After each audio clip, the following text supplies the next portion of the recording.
Hey everybody! I'm here today to show you how to make a dog puppet with your hands.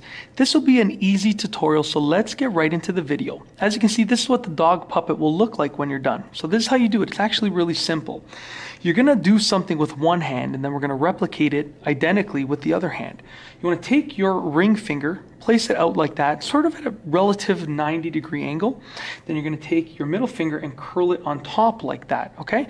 So this is going to be the nose of the dog. This is going to be the eyelid of the dog. Okay, so we're going to do the same thing with the other hand, just like that. Now, I broke my ring finger when I was much younger on my rollerblades, so it might look a little bit different on this hand, but you get the idea. We're going to then take our ring fingers, we're going to place them together like that, okay? And our pinkies are going to go through the middle finger eye socket. So those pinkies are the eyeballs of the dog. As you can see right there, that's the nose, the eyes, and the eyeballs of the dog, just as you can see right there. Very simple and straightforward, okay? Now we're going to take our thumbs. Our thumbs are going to be the mouth right over here, as you can see. That's the mouth of the dog. These are the ears. You can have them straight up, or you can sort of curl them down like that. Just like that. I like them straight up. Sort of makes me think of like almost like a German shepherd.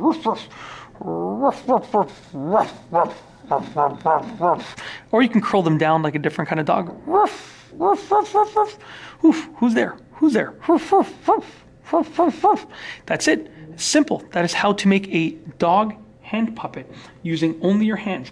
And obviously if you take your time and you make it look much better, you know, I could perfect it if I took a couple of extra minutes, but that's basically what it would look like if you wanted to do it, you know, the way that I'm showing you. That's it. If you like this video, please be sure to give it a thumbs up. Let me know what you think down below as a comment. And of course, be sure to subscribe for more great videos just like this one. And that's all I have for you today. Thanks for watching.